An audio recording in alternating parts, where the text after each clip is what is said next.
in this age where everything is globalized and everything can be found online, I think it's quite nice to have technology that is like rooted in a place and it's just for that one place. And I think that would be quite beautiful.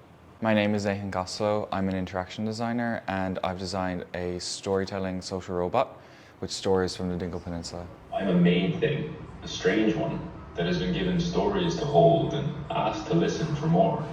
Growing up in the Dingle Peninsula, it was like so beautiful to kind of be immersed in this kind of tradition, way of life of people telling these beautiful stories.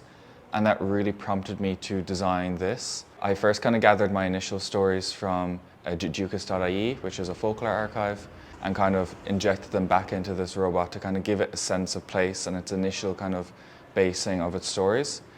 And then I went down to the Dingle Peninsula and I started talking with people there and bringing the robot to them. I hold stories. Do you have a story for me? Yeah, I could tell you little stories, yeah. I engaged with Brian Cable, who's a traditional seanchai, and he told such kind of like evocative, like beautiful stories that were all about kind of the area that he's been passed on to him. He kind of thinks the more ways you can hear a story, the better. I would like to hear a story about love.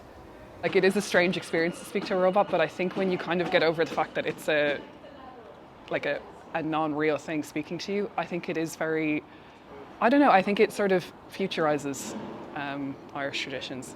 I'm really interested in like traditions, and I think it's a great way to just listen to them and get to know the culture through not a person, not a book, but kind of in between.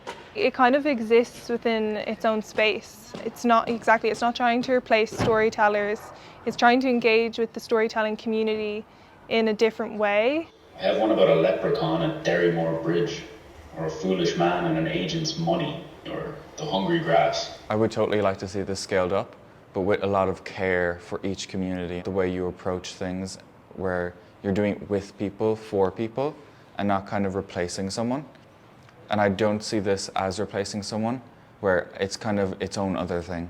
I was made for the communities of the Dingle Peninsula, for camp, for Castle Gregory, for the people who stayed and the people who left. I think over time people would see the value of it, of like kind of you being able to access an oral bank of stories, because so many stories are not written down. So it's actually really important to have these kind of oral tradition of stories somewhere where you can go, because I think it prompts people to actually tell more stories. That is the story as it was told. What you do with it is your own business.